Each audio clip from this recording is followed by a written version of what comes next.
नमस्कार, मैं यशस्वी गुप्ता स्वागत करती हूं आप सभी का आज की ताज़ा खबरों के इस शो में जिसका नाम है कोर्ट्स टुडे हिंदी।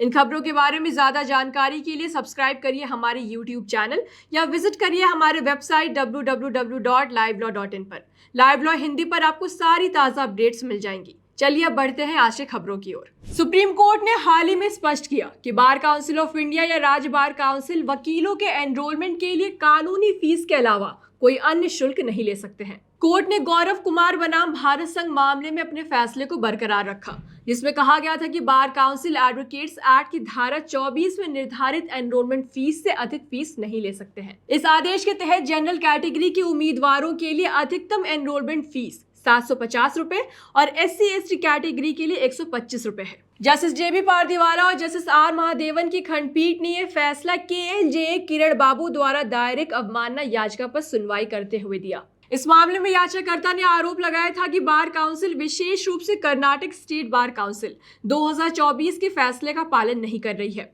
और कानूनी शुल्क के अलावा 6,800 और 25,000 अत्यधिक राशि वसूल रही है। इससे पहले कोर्ट ने BCI के अध्यक्ष और सीनियर एडवोकेट मनन मिश्रा को इस संबंध में एक हलफनामा दाखिल करने का निर्देश दिया था। मिश्रा ने 4 अगस्त को अपने हलफनामे में बताया कि BCI ने सभी राज्य बार काउंसिलों को 2024 के फैसले के अनुसार नामांकन प्रक्रिया चलाने का निर्देश दिया है। BCI ने यह भी कहा कि अवमानना कार्रवाई के दौरान जब कर्नाटक स्टेट बार काउंसिल द्वारा अतिरिक्त शुल्क लेने का मामला सामने आया तो BCI ने सभी राज्य बार काउंसिलों को उनके द्वारा लिए जा रहे शुल्क का विवरण देने के लिए कहा था। मामले में कोर्ट ने यह स्पष्ट किया कि कानूनी रूप से निर्धारित शुल्क से अधिक कोई और शुल्क नहीं लिया जा सकता है। कोर्ट ने अवमानना याचिका का निपटारा करते हुए कहा कि अगर Karnataka state bar council optional fees के नाम पर कोई राशि वसूल रही है, भले ही वह अनिवार्य ना हो, तो इसे रोका जाना चाहिए। इस मुद्दे पर आपकी क्या राय है, हमसे कमेंट सेक्शन में जरूर शेयर करें। आगे बढ़ते हुए सुप्रीम कोर्ट में कोल्हापुर मंदिर की हाथी महादेवी, जिसे माधुरी नाम से भी जाना जाता है, उसको जामनगर स्थित वनतारा के Radhe Krishna temple elephant welfare trust में ट्रांसफर करने के फैसले को चुनौती देने वाली याचिका दायर की गई है।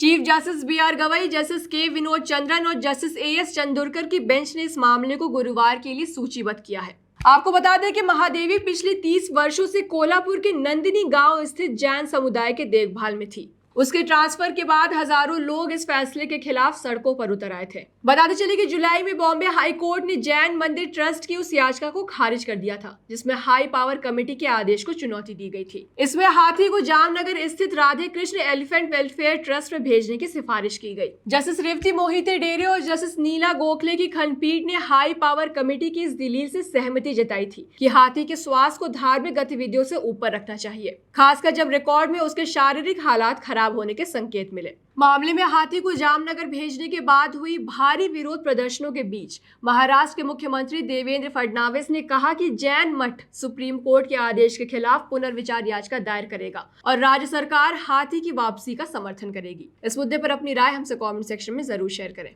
सुप्रीम कोर्ट ने जज एडवोकेट जनरल ब्रांच में पुरुषों के लिए पद आरक्षित करने से संबंधित भारतीय सेना की पॉलिसी को रद्द कर दिया और जैक पदों पर नियुक्त होने वाली महिलाओं की संख्या सीमित कर दी। कोर्ट ने फैसले में सुनाया कि जेंडर इक्वालिटी का सही अर्थ यह है कि सभी योग्य उम्मीदवारों का चयन लिंग के आधार पर कोई भेदभाव किए बिना किया जाना चाहिए। सुप्रीम कोर्ट ने केंद्र सरकार और भारतीय सेना को निर्देश दिया कि वे जैक में भर्ती इस तरह से करें कि पदों का विभाजन लिंग के आधार पर न हो, यानी यदि सभी योग्य उम्मीदवार महिलाएं हैं तो उन सभी का सिलेक्शन होना चाहिए। कोर्ट ने यह भी निर्देश दिया कि जैक के लिए एक सामान्य मेरिट सूची यानी कॉमन मेरिट लिस्ट पब्लिश की जाए जिसमें सभी उम्मीदवारों के अंक सार्वजनिक किए जाएंगे। आपको बता दें कि यह फैसला 2 महिला उम्मीदवारों द्वारा दायर एक याचिका पर आया जिन्होंने पुरुष और महिला उम्मीदवारों के लिए डिस्प्रपोर्शनेट वैकेंसीज को चुनौती दी थी। याचिकाकर्ताओं का कहना था कि कम वैकेंसीज के कारण वे योग्य होने के बावजूद भी सेलेक्ट नहीं हो पाई, जबकि उनसे कम मेरिट वाले पुरुष उम्मीदवारों का सिलेक्शन हो गया। सुनवाई के दौरान कोर्ट ने केंद्र सरकार से सवाल किया कि जब पोस्ट का जेंडर न्यूट्रल होने का दावा किया जाता है तो महिलाओं के लिए कम पद क्यों निर्धारित किए गए हैं। साथ ही मामले में कोर्ट ने additional solicitor general Aishwarya Bhati के तर्कों को स्वीकार नहीं किया, जिसमें उन्होंने कहा था कि साल 2023 से सिलेक्शन के लिए 50-50 का रेशियो लागू होता है बता दें कि जस्टिस मनमोहन ने स्पष्ट किया कि यदि 10 महिलाएं जैक के लिए योग्य हैं और सभी मेरिट में बेहतर हैं तो उन सभी को अपॉइंट किया जाना चाहिए। इस मुद्दे पर अपनी राय हमसे कमेंट सेक्शन में जरूर शेयर करें। खबरों में आगे बढ़ते हुए दिल्ली हाई कोर्ट ने कश्मीरी अलगाववादी नेता यासीन मलिक से राष्ट्रीय जांच एजेंसी की उस अपील पर जवाब मांगा है जिसमें एजेंसी ने आतंकी फंडिंग मामले में उनके लिए फांसी की सजा की मांग की। जस्टिस विवेक चौधरी और जस्टिस शालिंदर कौर की खंडपीठ ने मलिक को 4 सप्ताह के भीतर अपना जवाब दाखिल करने का निर्देश दिया और मामले की अगली सुनवाई 10 नवंबर को निर्धारित की। आपको बता दें कि मई 2022 में निचली अदालत ने मलिक को आतंकी फंडिंग मामले में उम्र कैद की सजा सुनाई थी। मलिक ने खुद को दोषी मानते हुए आरोपों को चुनौती नहीं दी थी। सजा सुनाते समय विशेष न्यायाधीश ने कहा था कि ये मामला सुप्रीम कोर्ट द्वारा निर्धारित रेयरेस्ट ऑफ रेयर कैटेगरी में नहीं आता है। आगे बढ़ते हुए मार्च 2022 में अदालत ने मलिक और अन्य कई लोगों के खिलाफ अनलॉफुल एक्टिविटीज प्रिवेंशन एक्ट के तहत आरोप तय किए थे। हालांकि 3 व्यक्तियों कमरान यूसुफ, जावेद अहमद भट्ट और सैयदा आसिया फिरदौस अंद्राबी को इन आरोपों से बरी कर दिया गया था। इस मुद्दे पर आगे के अपडेट्स के लिए बने रहे हमारे साथ। राजस्थान हाई कोर्ट ने कथित नाबालिग रेप पीड़िता के पिता द्वारा दायर गर्भपात की याचिका को खारिज कर दिया है क्योंकि पीड़िता खुद गर्भपात के लिए तैयार नहीं थी। कोर्ट ने स्पष्ट किया कि माता पिता की सहमति नाबालिग पीड़िता के अपने फैसले और अधिकारों को प्रभावित नहीं कर सकती। जस्टिस अनूप कुमार ढांड की बेंच ने कहा कि माता पिता के अनुरोध को स्वीकार करना न केवल पीड़िता के जीवन के अधिकार का उल्लंघन होगा बल्कि अजन्मे बच्चे के जीवन के अधिकार का भी उल्लंघन होगा जो संविधान के अनुच्छेद 21 के तहत संरक्षित है। इस मामले में कोर्ट एक पिता की याचिका पर सुनवाई कर रहा था जिसने अपनी नाबालिग बेटी के साथ बलात्कार का आरोप लगाते हुए गर्भपात की अनुमति मांगी थी। हालांकि Rajasthan state legal services authority और चाइल्ड वेलफेयर सोसाइटी से मिले पत्रों और पीड़िता के खुद के बयानों से पता चला कि वो अपनी प्रेमी के साथ अपनी मर्जी से रह रही थी क्योंकि उसके माता पिता उसके साथ दुर्व्यवहार करते थे। मामले में पीड़िता ने बच्चे को जन्म देने की इच्छा जताई और 22 सप्ताह के गर्भ को गिराने से मना कर दिया। उसने 18 साल की होने तक चाइल्ड वेलफेयर होम में रहने की इच्छा भी व्यक्त की। कोर्ट ने medical termination of pregnancy act की धारा 3 का हवाला दिया जिसमें नाबालिग के गर्भपात के लिए माता पिता की सहमति जरूरी है, लेकिन इस बात पर ध्यान दिया कि कानून नाबालिग और उसके माता पिता के बीच के विचारों के मतभेद की स्थिति पर स्पष्ट नहीं है,